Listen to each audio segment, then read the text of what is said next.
Does she know about Emily? Ooh. I froze. I didn't walk in and I didn't make a sound. I just stood there. And then I heard my fiance say, "No, she doesn't need to." That was before her. Welcome to the Aisle Files, both sides. I'm Leslie. And I'm Bill.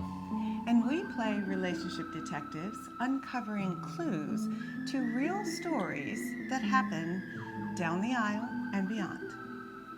True. We are unpacking a case today that came from a listener. Ooh, baby. Yeah, this is the first Juicy listener one we've gotten. Mm-hmm. The other ones have been from our own And weddings. what case file is this? Case file 5. Wow. I know. We're getting up there. We are. And thank you all for Thank you supporting, for watching, submission.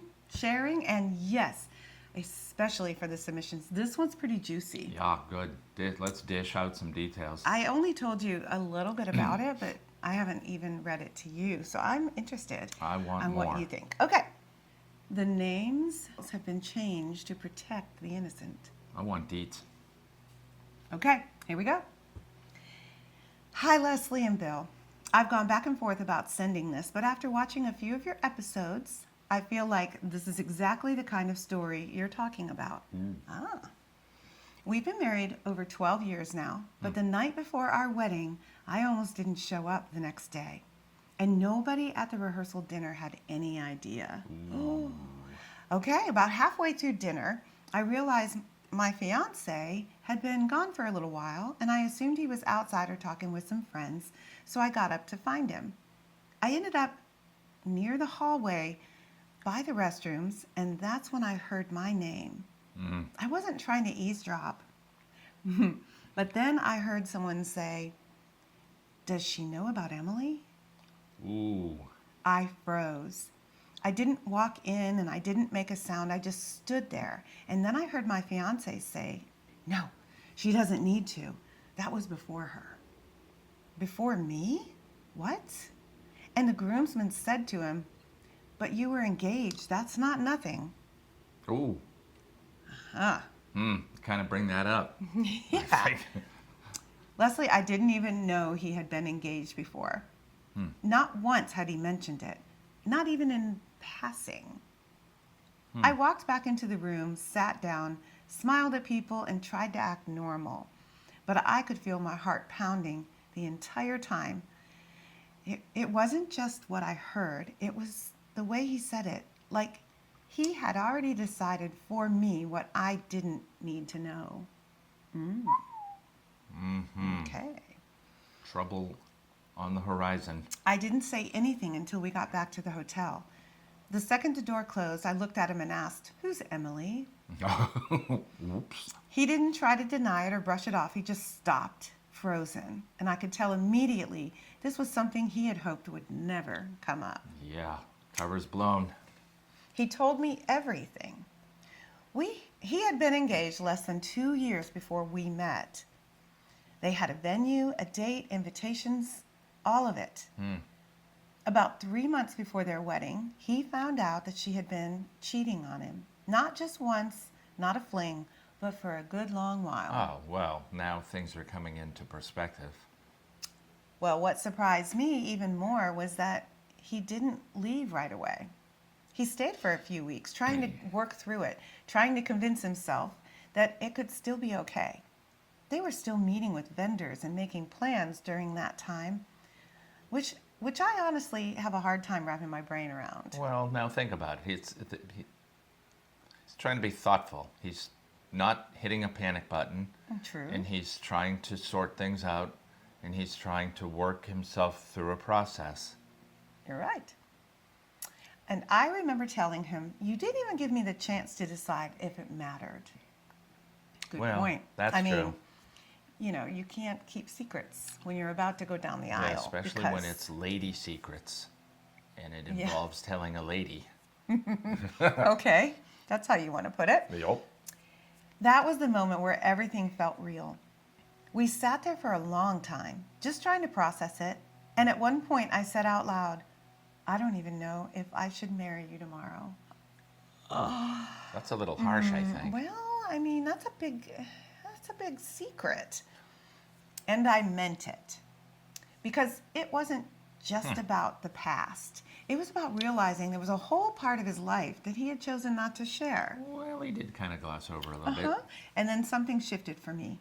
Because if I was being honest, and I had to be, I hadn't been completely transparent with him either. See? Not in a big way, not dramatic like his way, but in a quieter way that felt easier to justify. Let's see what is happening. What's going on there? There was a relationship I had been in just before I met my now husband. It overlapped more than I had ever admitted to him. Ooh. I had always described it like it was basically over when we met. But the truth was, I was still talking to that person and hadn't fully let it go when I first was getting into my new relationship. Sticky wickets. It is sticky. Yep, you got to be careful. I didn't outright lie about it, but I also didn't correct the assumption that it had been cleanly finished. And I realized in that moment I had decided what he didn't need to know too. Ooh, baby. Perspective. So there we were, both of us realizing that we had both edited parts out of our past in different ways.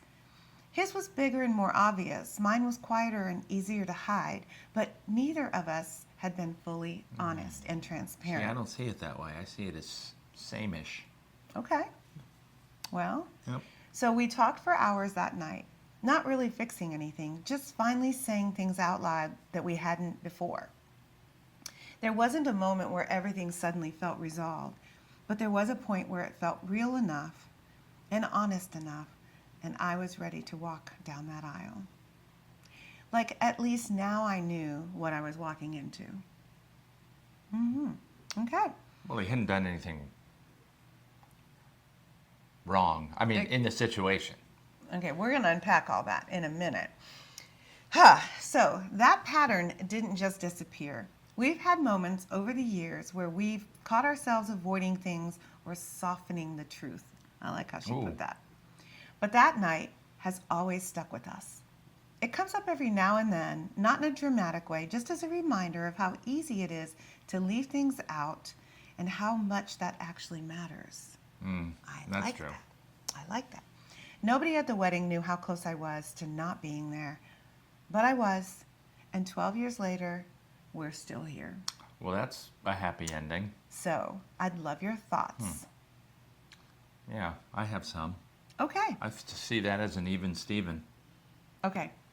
I mean, actually, as a guy, I think it's a little bit worse to still be talking to someone when you're talking to someone else. So, but that relationship was new, and the other relationship was ending. His was over. And she already, at least what I took out of it. His was over. He just didn't.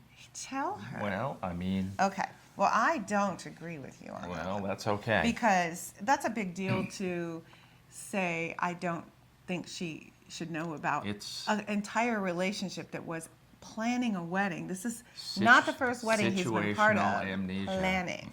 So what about when he did start talking to his bride, his new fiance, about the wedding details? You don't think that No. he would have said at some point, by the way, I went through this before. Let me restate. Okay. Yes, he should have. But if you're asking me which one's worse, his was over and he omitted ever referring to it. And hers was over, but she was still talking. To end it. Like, it sounded like hers was she made lingering. it sound like it was already, she never talked to him again. But once she realized she met the man of her dreams. I mean, it doesn't matter. That's how I took it anyway. It doesn't matter in the sense that they're still married after 12 years, so they worked it out. And that's why this case is so important. Because this is kind of a big deal to happen on your rehearsal the night before your wedding. Sure, there's almost no time to react. But the emotional maturity of both of them to be able to, like, he didn't cut and run or get embarrassed or mad or, you know, that kind of like, I've been caught, so it's your fault kind of thing. Because some people like you do that. to me. So I mean, I think that shows a lot of maturity. They both showed a lot of restraint. The night before the wedding, because that could have gone off the rails. And they decided to talk about it. Correct. And I mean, I think that the reason that might have gone so, it was crunch time. Like there was no time to process it. It wasn't like we'll talk about this tomorrow. Like tomorrow we're getting married. A little late then. And if they were committed enough to each other, which he had already been in a situation that he had committed, and she was, so she had a relationship. It was over in her mind. Like she knew that wasn't gonna, but when she met her now husband, it sounds as though she just sort of said, yeah, no, I'm single. But the other relationship wasn't completely, even though it sounds like it was already over, she hadn't done the whole like the clean severing. cut. Yes. And so it overlapped. It overlapped a little bit. That's awkward. Well, okay. But they both went right to, they decided to sit and talk about it. Right. The important thing is the level of communication. And so that, you're right, that happened on their, the night before their wedding. So in their marriage, they've had things that they're like, I don't know if I should tell her. And then he probably remembers that awful no feeling. doubt. And he would never not tell her something again.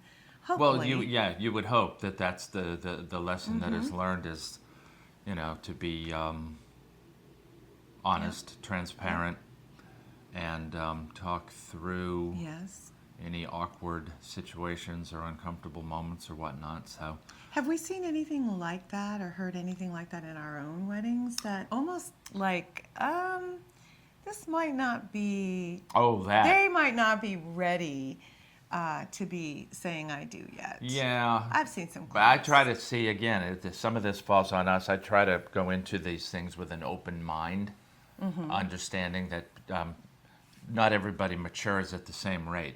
So just because a couple is young and they're getting married, and I would be predisposed to think that they were too young to get married, a lot of them have prospered. Absolutely. I think... And that's what we're trying to uncover. It's the individuals. It's why does it work for someone?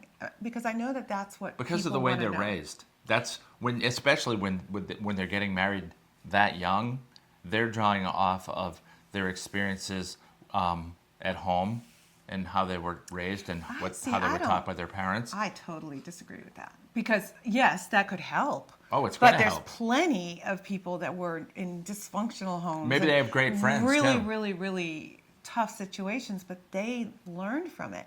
So I'm sure that. Oh no, I'm sure that the way that they were raised is important. It's an individual decision. It's a piece of it. But it's that helps. But since almost 50% of marriages end, sadly, in divorce, I think that's what we're trying to uncover is why some people make it and some people don't. And did they just get lucky? And that's where I don't believe that you just get lucky. You marry someone and everyone could at some point say, oh my gosh, I married the wrong person. And people do. Don't look at me. It's true. They say that because they're in some kind of conflict or they're in some sort of change going on in their life. And they're like, that's not who I married. I hear that a lot, by the way. Well, that's not who he's changed. Well, we all change. Yeah, I think basic human nature we is all change. When the wheels are falling off of something. I think just as human beings, our initial response is that it's the other person's fault.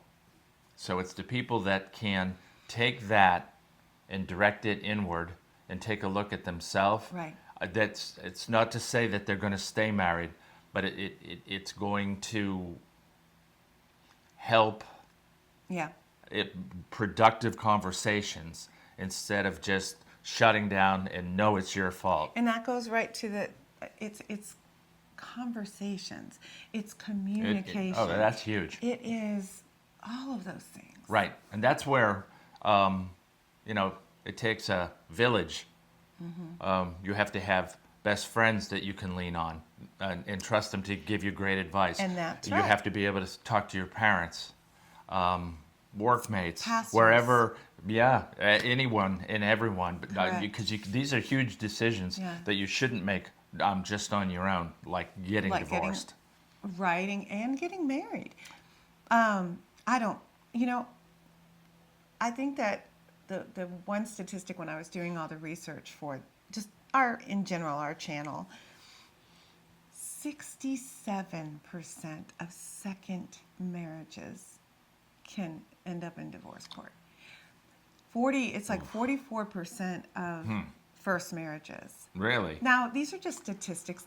I believe our weddings, we've seen a lot higher retention rate. It sure seems that way. But I also feel like it is that ability to be able to learn from, like, the wedding itself, when you are being lifted up by your friends and family, celebrating.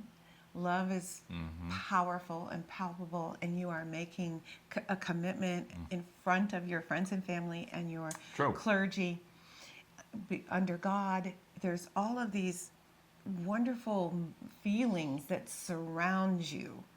And then you go home, and the little things like the toilet seat lid and the toothpaste cover and all of those Who's things. going to do the dishes? Right, and it's about this, like, But that's where the real work bubble starts. pops. Like they think that, oh my gosh, he's not as perfect, or I'm not as perfect, or he's seen my flaws. Now I need to hide, and I think that's what really goes There is on. an adjustment period, especially Yeah. if they haven't lived together beforehand. Got to keep an open mind and kind of, you got to pump the brakes. You can't be judgmental. I mean, eventually, if someone's doing something annoying and you communicate that you find it annoying and they still continue to do it, then, that's a bigger issue. But Yeah. I think in the beginning, when you're trying to mesh together, and that there needs to be some patience. So what do you think you would have done if you found this out? Like, any bride or any groom on their rehearsal found out something that they considered a huge deal. Would you have taken that approach that she did? Would you have gone back to your room or the house or whatever and had a deep conversation? Or would you have cried yourself to sleep and, woke up with puffy eyes? What would you have done? I mean, I feel like he was trying to protect her from, I'm going to say I that. think it came from a good place. Yeah, I'm going to say that he was shamed. He was very embarrassed that he was committed to this person who was not committed to him. It's a pride thing, And sure. being cheated on must be a horrible thing. And, he met this perfect woman that he fell in love with, and he just didn't want to cast some shade on him when it wasn't his fault. He knew it wasn't his fault. Right. At least that's how I see it. I'm not saying he shouldn't have been honest with her, but clearly that moment they used to connect and Yeah, I mean, it obviously bond, and it kept him in good stead for, Right. 12 years and still. he probably had Running. some makeup. He had some little things he had to do, make up for that. But I'm sure he probably upgraded the honeymoon flight to first class. Yeah. But she too was able to say, but you know what? I'm not perfect either, and True. I wasn't completely honest. I haven't met a perfect person yet, and I'm getting up there age-wise. But no. Well, I think we solved this case, or at least we put a spin on it. Yes, it's like me. Like me. You don't we have to wanna like be her. liked. Like me. We kind of want to be liked. So click like, subscribe, and submit your stories. That's a wrap. It's a wrap.